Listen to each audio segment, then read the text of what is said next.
Okay.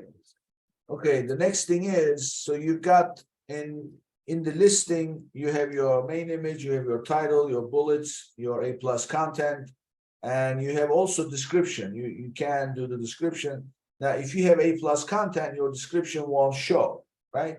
But the description will still be indexed. So therefore, it would be beneficial to have the description also populated. Don't leave it blank, and then of course run the experiment. So Amazon experiments, of course, makes it easy, but if that's not available to you, you can still do this, and you just need to check it yourself, look at the data, and then see what kind of a difference. Now, we just counted 5 different things you can experiment.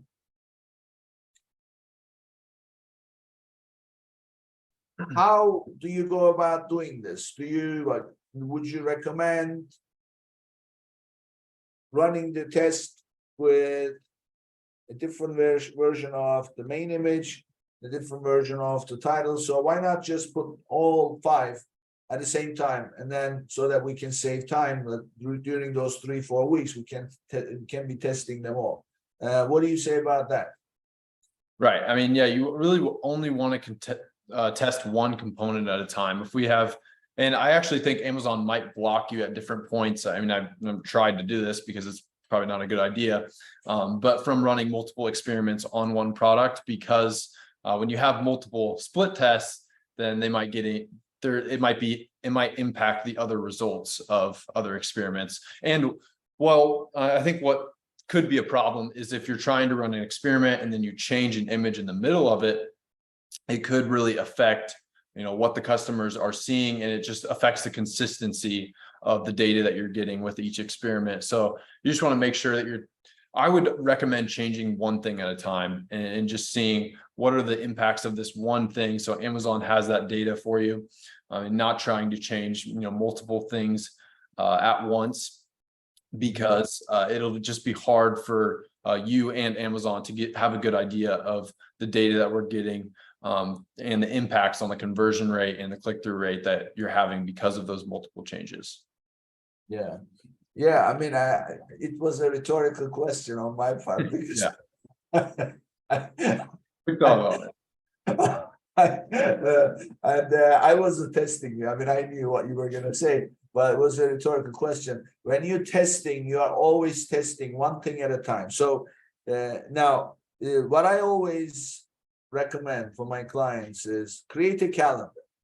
Now, in that calendar, factor in the testing.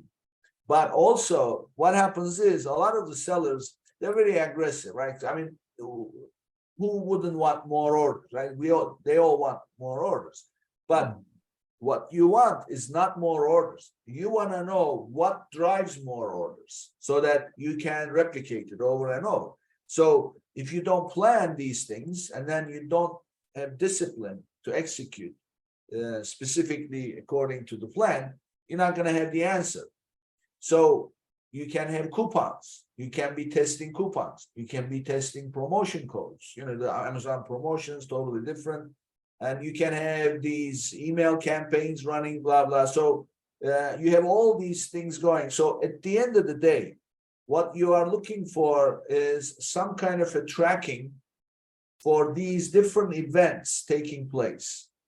And during these events, ideally, if you are doing your A/B testing on the main image, and then you move on to A/B testing the title, you want those exact same events replicated.